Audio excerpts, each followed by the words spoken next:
I never thought a single night could change everything I believed about my life. I was sitting alone in my small apartment, staring at the faint glow of my phone screen. The messages I had just read were heavy, almost impossible to believe. Something in me wanted to laugh, to think it was a bad dream, but deep down, I knew the truth was far worse. My father, Michel, the man I had always looked up to, had betrayed me. And not just him. Mariam, my fiancée, the person I had promised my heart and my life to, was in it too. And Chloe, my stepsister, the girl I had grown up with, who I always thought I could protect, she had played a part in it as well. I ran my hands through my hair and tried to make sense of it all. How could they do this? How could the people I loved most in the world turn against me so completely? Every memory I had, every moment of trust, every laugh, every quiet conversation at night, suddenly felt like a trap I had fallen into. It all started months ago, in ways I didn't notice. Small things at first, a secretive glance, a whispered conversation when I wasn't around, little lies that I brushed off because I wanted to believe in the goodness of the people I loved. I never imagined that those small lies were building into a storm I would never see coming. Mariam had always been perfect on the surface. Sweet, caring, gentle, but there was a side of her I never knew, a shadow behind her smile that I failed to notice.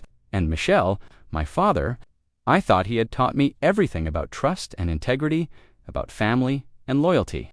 I thought he loved me more than anything, but some lessons come too late when the betrayal has already burned its mark. Chloe, I didn't know how to feel about her. Part of me wanted to scream at her, to demand why she had chosen this path. But another part, the part that still remembered the little girl who used to follow me around like a shadow, the part that loved her as family. That part felt helpless, like a storm had hit and left me frozen in its eye. That night, I couldn't sleep. I kept turning over every conversation, every moment, every word, searching for the first sign I had missed. The pieces didn't fit. My heart was heavy, my mind spinning, and yet a quiet, cold fire began to grow inside me. I couldn't let this end here. I couldn't just let them get away with it. But how? How could I face them? How could I confront the people who had taken everything from me without warning? And more importantly, how could I survive the truth without losing myself completely? I walked to the window and looked out at the city. The lights were twinkling like tiny stars, indifferent to the chaos of my life. People were living their lives unaware of the storm that had just struck mine. And in that moment, I realized something. I didn't have to wait for them to hurt me again. I didn't have to remain their victim. I could plan, I could act, I could turn the tables. But first, I had to gather the pieces, understand the depth of their betrayal, and watch carefully. Because revenge, I realized, was not about anger. It was about patience. And patience was something I would have in abundance. The first step, I decided, was to see them, to hear them, and to watch them without giving away that I knew everything. I had to be careful, or I would ruin my chances. I couldn't let a single mistake slip through my fingers. So I waited.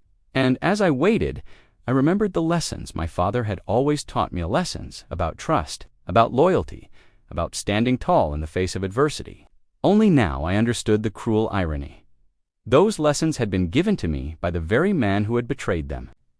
I clenched my fists and whispered to myself, I won't let this break me. They will regret the day they underestimated me. That night, as the city slept and the world remained unaware of my growing storm, I made a silent promise. Nothing would ever be the same again. And somewhere deep inside, I felt the first spark of what would become a fire of revenge. A fire I knew I had to control if I wanted it to burn perfectly. Little did they know, the calm before the storm was over, the next morning, I didn't speak to anyone. I barely ate, barely moved. My mind was a storm, replaying every conversation, every laugh, every touch, as if they were clues in a puzzle I had ignored for too long. I knew I had to understand the betrayal fully before I acted, or I'd lose everything I cared about even more. It started with small things I had dismissed before as coincidences.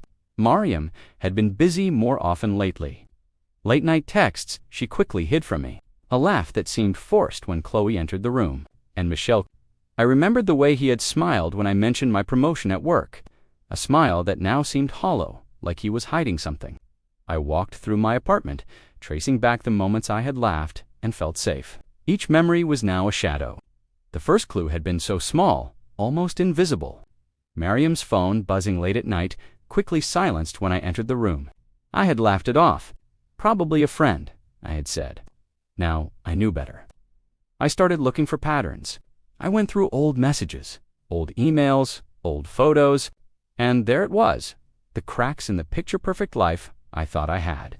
Chloe had been meeting someone in secret, often late at night. I remembered a vague scent of perfume I didn't recognize in the hallway, the sound of muffled laughter behind closed doors. Each small thing, I realized, had been a warning I had ignored. I remembered a weekend when Michelle had invited me to lunch and Miriam had insisted on joining. Everything seemed normal, casual. But now, I remembered the way Chloe's eyes lingered on my father's briefcase, and the way Michelle avoided my gaze for a moment too long. I had brushed it off. I had wanted to believe in the goodness of my family, but goodness had nothing to do with what they were planning. The worst part was remembering how Miriam had looked at me that evening. There had been lavor, at least the illusion of it, but her eyes had held a secret I couldn't see until now. I felt my stomach twist as I replayed it. That smile I had adored. Now it was a mask, hiding betrayal so deep it left me cold. I decided to act quietly. I couldn't confront them yet, not without knowing the full scope of what they were doing. Patience was my weapon now. I started following small signs, watching the way Michelle left his office at odd hours, the way Miriam's social media accounts hinted at meetings I wasn't invited to, the way Chloe disappeared with a text she refused to show me. I remembered one particular night, a quiet dinner we had together. Miriam had cooked my favorite dish, smiling the way she always did. Chloe had been unusually quiet, picking at her food, glancing at her phone. Michelle had said little, his mind elsewhere. I hadn't noticed the tension, hadn't seen the signs. Now I did. The perfect night, the perfect family, had all been a lie. I began documenting everything, making notes in secret. Each text, each meeting, each suspicious look became part of a growing map of their deception. And the more I discovered, the angrier I felt, but also the more controlled. Anger alone wouldn't fix this. Revenge wasn't about emotion, it was about strategy. One evening, as I watched them from the shadows of my own home, I saw the truth more clearly than ever. Michelle was meeting someone I didn't know in a quiet cafe. Miriam joined him, laughing as if the world belonged to them alone. Chloe arrived later, carrying a small envelope she handed to them both. I couldn't hear the words, but I didn't need to. The betrayal was in their smiles, in the way they leaned toward each other. In the casual way, they ignored me while plotting right under my nose.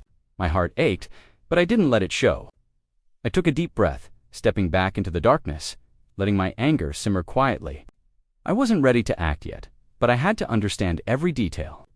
I had to know the depth of their betrayal before I made my move. As I sat alone that night, I thought about the people I had trusted most. My father, my fiancée, my stepsister, they had all been part of this secret world that I wasn't allowed to see. And yet, I realized something crucial. The stronger the betrayal, the stronger my revenge could be. The higher the walls they had built around me, the higher I could rise to break them. I remembered a lesson I had learned long ago, one Michelle had once told me. Adam, people show who they are, not always what they say. That lesson had been twisted into a cruel joke now. They had shown their true selves, hiding behind lies, and I had finally seen them. I leaned back in my chair, feeling the cold fire of determination. I wouldn't confront them blindly. I wouldn't fall into their trap. I would wait, I would plan, and I would watch. Every move they made, every word they whispered in secret, would be recorded in my mind. And when the time came, they would see just how much damage a betrayed heart could do when it learned patience. Little did they know, their secret meetings, their hidden laughter, their betrayal was all fueling a plan they couldn't imagine. And the day I revealed it to them, the day they understood that I knew everything, would be the day their perfect world began to crumble. The storm was coming. I just had to wait for the right moment to strike. The day I discovered the full truth is burned into my memory. I had followed a trail of small lies for weeks, each one a breadcrumb leading me closer to the center of their deception. And that morning, I found it. A message on Miriam's hidden email account, one Chloe had accidentally left open on the family laptop. It wasn't just a secret meeting or a casual plan. It was everything. Michelle, Mariam, and Chloe, they had been plotting to take advantage of me, to ruin my career, my life, and the trust I had placed in them. Every small betrayal I had felt before was nothing compared to this. I sat frozen in front of the screen, my fingers trembling.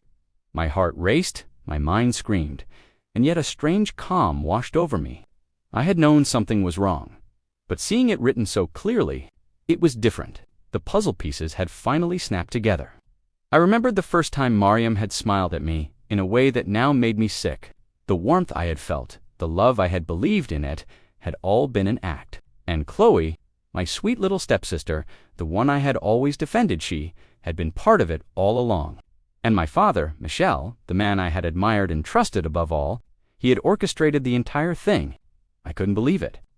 How could they all be so calm, so casual, while destroying my life behind my back?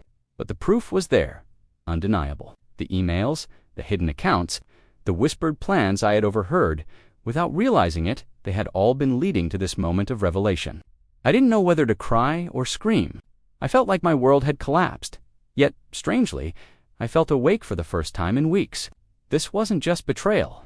It was a lesson I had to learn the hard way. Trust could be weaponized.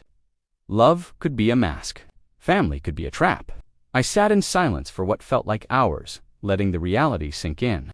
And then I heard the faint sound of footsteps behind me. My heart stopped. Could it be them? Had they discovered I was onto them? Adam. Mariam's voice was soft, almost sweet, but I could hear the hesitation, the fear beneath it. I turned slowly, keeping my face calm, betraying nothing. "Mariam," I said quietly, "we need to talk." Chloe appeared behind her, her eyes wide, a mix of fear and guilt. Michel followed, his posture stiff, as if he had been caught in the act. "Adam, I can explain," Michel started, his voice faltering. I shook my head, a bitter laugh escaping me. "Explain? You want to explain the months of lies, the secrets, the plans to destroy me behind my back?" I couldn't keep my voice steady. My hands were shaking, my chest heavy. "You all thought I was blind. You all thought I wouldn't see." Mariam's eyes filled with tears, Chloe's lips trembled, and Michel looked older than I had ever seen him. But I didn't feel relief.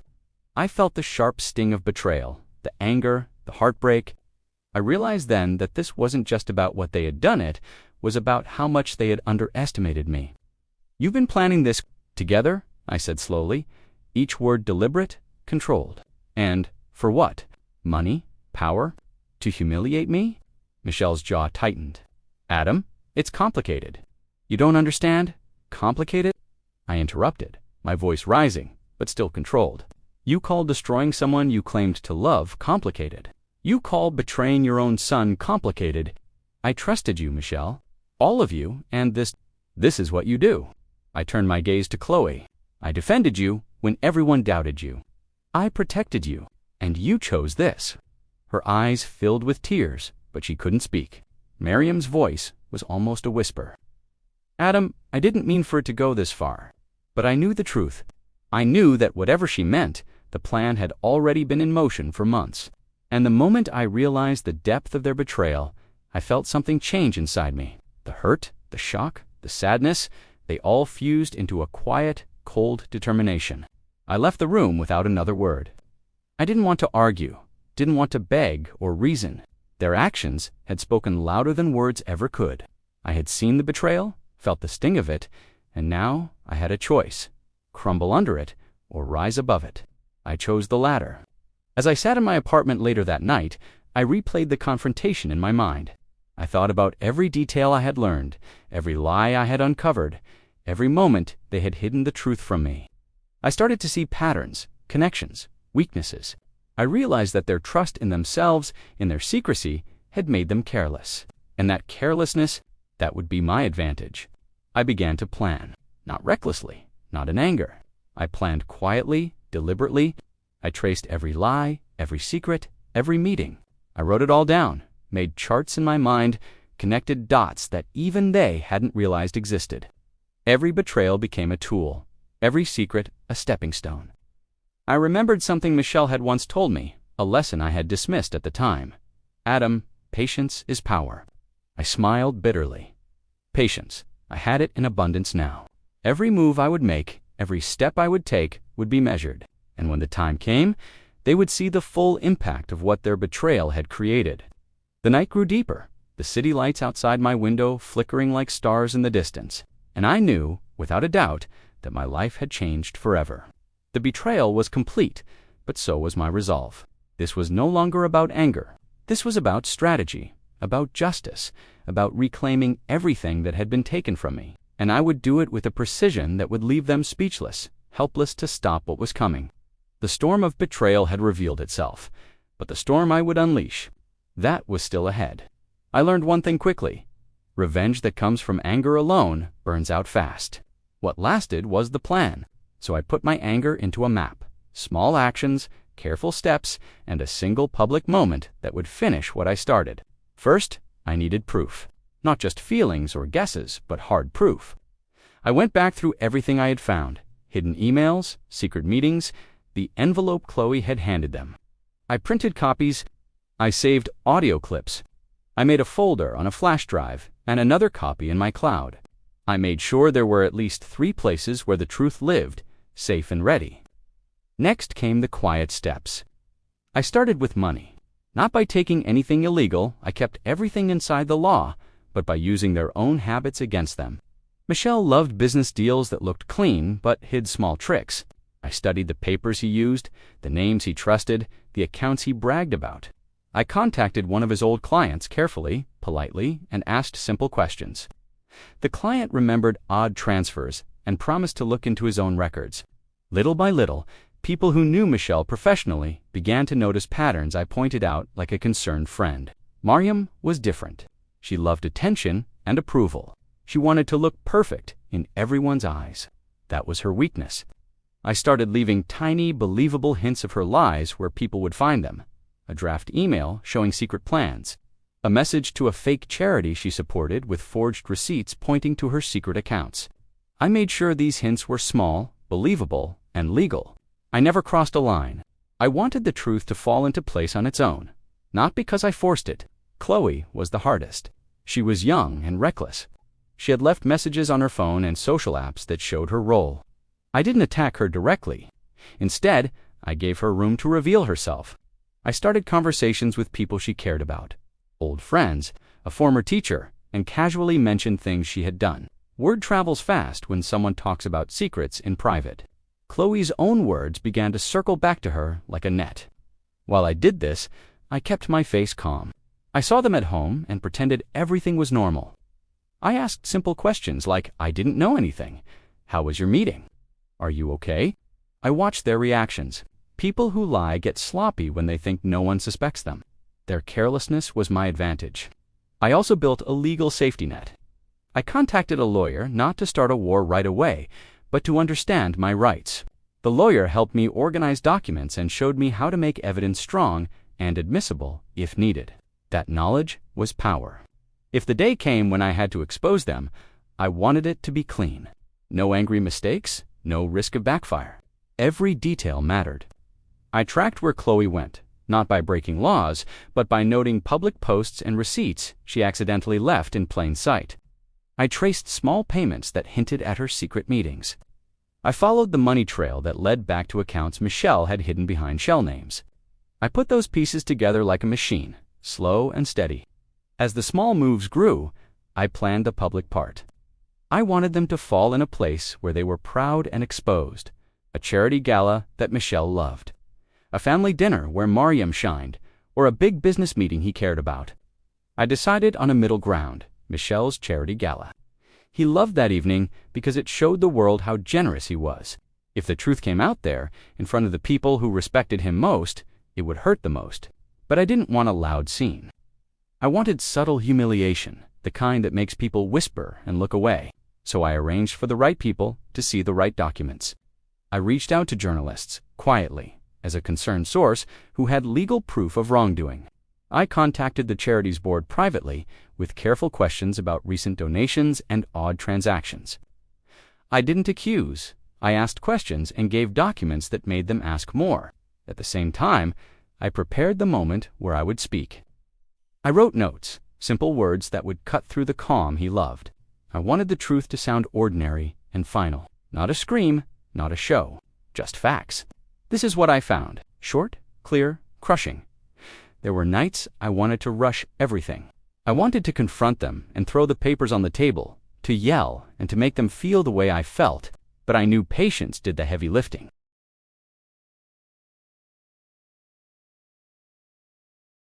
Revenge with timing is more effective than revenge with force, and in the quiet of my apartment, I made a promise. I would not become them. I would not be cruel for pleasure. Each step would be for justice, to expose what they had done and to protect myself from further harm. The line between revenge and justice is thin, and I forced myself to stay on the right side. I also prepared for failure. Life is messy. People can surprise you, so I made contingency plans, another press contact, a backup meeting place for the reveal, extra copies of every document stored in a lawyer's office. I planned for the worst, so the worst would not ruin everything. Weeks passed. My plan moved like a wave. Small steps became larger ripples. People started to ask questions on their own. Michelle grew nervous. Mariam's smile became less bright. Chloe texted less and hid more. The house grew colder, filled with whispers and sidelong glances. My presence was a quiet storm in their perfect life. The night before the gala, I barely slept. I checked everything twice: evidence, contacts, the lawyer's notes. I reread my few lines, I would say if asked. I did not rehearse a speech, only truth, only facts. I wanted the room to do the work for me, their shock, their guilt, and their fear. Those reactions were louder than any words I could give. And while the plan felt cold when I thought about it, I kept one human thing ready: forgiveness. Not now, maybe not ever, but I wanted a version of myself who could eventually let go. That small hope kept me from becoming a monster. I wanted their world to break because of what they had done, not because I wanted to hurt for the sake of it. When the day came, I walked into the gala with papers in my coat and calm under my skin. The plan was in place. The seeds I planted were ready to bloom. People would start to ask questions, and when they did, the truth would be there, not shouted, not forced, just sitting, plain and undeniable. This was the plan: quiet moves, careful proof, and a public place that would let the truth do its work. I had turned my pain into a machine, slow and precise. I didn't feel like a hero. I felt like someone who had learned the cost of trust and decided to do something about it. The storm I planned was no accident. It was built from small choices and steady patience. If I did this right, nothing would be the same again, not for them and not for me. The night of the gala arrived like a quiet tide. People dressed in their best, smiles polished, small talk practiced like a ritual. Michelle moved through the room like a king, shaking hands, taking pictures, making everyone feel safe in his world. Mariam stood by his side, perfect and shining, the way she always wanted to be seen. Chloe floated among groups, nervous but trying to look confident. Their faces were the masks they wore for the world. I walked in with a calm I had worked hard to build. I kept my coat over my suit, the papers folded and safe inside. I had chosen a seat near the back. I wanted to watch, to let the room feel like an audience to their own undoing. My heart beat steady. The plan was set. The seeds I planted were ready to grow. Soon after the speeches began, small ripples appeared. A board member, an older man I had quietly spoken to earlier, excused himself and walked toward Michelle. He asked a question that sounded harmless, but the tone changed when he heard the answer. I watched Michelle's smile falter for a split second. That split second was all I needed. The first reveal came slowly, like the quiet opening of a curtain. A young volunteer at the charity asked about a recent donation that was listed in the papers I had sent. No one had expected a question, and the board member looked uncomfortable. Michelle responded with a practiced answer, but his voice trembled just enough that people glanced at him. I felt the room shift. People noticed the small crack. Whispers began like a soft wind. "Did you hear?" What did he mean? The trust they had in him was like a glass statue, beautiful but fragile. Once a chip appears, the light changes. Then a journalist I had contacted earlier walked in. She moved through the crowd like a shadow with purpose. I had given her nothing dramatic, only questions and documents that made sense. She read them quietly and then approached a small group. Her voice was low, the kind that makes people lean in to listen. She asked the exact question I had hoped for, the one that would bring Michelle's name into the open without me saying a word. Michelle's face went white. Mariam's hand closed around his arm, hard. Chloe's laughter died in her throat. It was small at first, just a question and a pause, but pauses in public are heavy. People fill them with thoughts and suspicion. I felt no joy in watching them falter. This was not a game to me. It was a truth that had to be told. But I will not, like seeing their faces, seeing their calm crack, gave me a quiet satisfaction. Not from cruelty, but from the justice of the moment. The truth was a living thing, and tonight it had begun to move. A board member stepped up to Mike and, under the polite pressure of guests and journalists, asked directly about the donations. He read a few lines from a report I had provided. Michelle's response was shaky, an attempt to explain that some paperwork was unclear and that mistakes happen. People in the room exchanged looks. Mistakes happen, yes, but this felt different. The facts were laid out plainly, and facts are patient. They wait until a moment where they can be seen. Mariam tried to smile, to steady him, but her smile no longer reached her eyes. Someone in the crowd whispered that they had seen the receipts I had placed where the charity treasurer would find them. A murmur spread. Chloe looked at me once, full of fear and anger, and then away. She knew now that the safety net she believed in was torn. As the night moved on, more questions came. A few people asked about Michelle's business partners. Someone mentioned an odd transfer the charity had received. Another person asked if the board had audited their books recently. Each question was small. Each question cut a little deeper. I sat still and watched their world lose its smooth edges. Conversations slowed. People who once treated Michelle like a model of success now hesitated. Friends shifted their feet, moving away from the center of attention. That is what guilt does in public. It creates a new distance between people. Then came a moment I had planned carefully. The journalist, calm and steady, approached me quietly and asked if I would speak with her after the speeches. She had read the documents and wanted to confirm a few facts. I agreed. My voice was low when I told her a few small truths, nothing dramatic. Her eyes widened slightly, then she nodded. I could see the beginning of a story forming in her head. Stories are tools. Tonight, they were sharp. After the formal speeches ended, the social hour began. People gathered around the tables, sipping drinks, pretending to laugh. Michelle stood nearby, trying to keep his composure. He smiled, but it was the kind of smile that doesn't reach the skin. I decided it was time to tighten the web. I moved closer to the main table where Michelle sat, acting casual.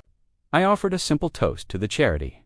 And to truth, I said, my voice clear. People raised their glasses. The words were ordinary, but when I looked at Michelle, they landed like a stone. He knew the weight behind them. At that moment, a board member stood up unexpectedly. In his hand, he held a small packet copies of documents that had been quietly distributed to a few members earlier. He asked politely if they could be discussed. The room grew very quiet. You could hear a spoon drop somewhere. Michelle's face crumpled. He tried to laugh it off to make a joke, but the joke fell flat. The journalist moved in, notebook ready. People looked at the documents and exchanged whispers that quickly became murmurs. The truth had found a way to the center of the room, and now it could not be unseen. Mariam tried to stand and explain, but her words were interrupted by questions from those she had once inspired. The faces in the room that had looked up to her and Michelle now showed confusion, hurt, and doubt. The weight of that look was heavier than anything I had felt until that moment. I felt my chest tighten. This was the moment where the public part of my plan began to work. Not a single shout, not a single dramatic scene. Just questions, just facts. A slow unraveling in front of friends and strangers who had once believed. Chloe left suddenly, disappearing into the night without explanation. I watched her go, feeling nothing but a cold emptiness. She had been part of the plan, and now she fled from the consequences. Running never solves what you have done. As guests dispersed and the gala wound down, conversations were different. People spoke in low tones. The air was filled with a new distance. Michelle walked out with his arm around Mariam, but it was not the proud walk he had practiced. It was the walk of a man whose foundation had been shaken. I left the gala quietly. My part of the plan had worked. The seeds grew as I wanted. The public questions had started a process that would not end in a night. Small doubts become conversations. Conversations become investigations, and investigations reveal truth. I had not shouted their guilt. I had shown the facts and let the room do the rest. Outside, the city was the same as before. lights, cars, and people moving with their own concerns. Inside me, something was different. The first public cracks had appeared. The quiet storm I had started was now visible to others. I did not celebrate, I only felt the hollow echo of what had been taken. But I felt ready. The setups had begun. The world had started to look at them with new eyes, and I had more moves left.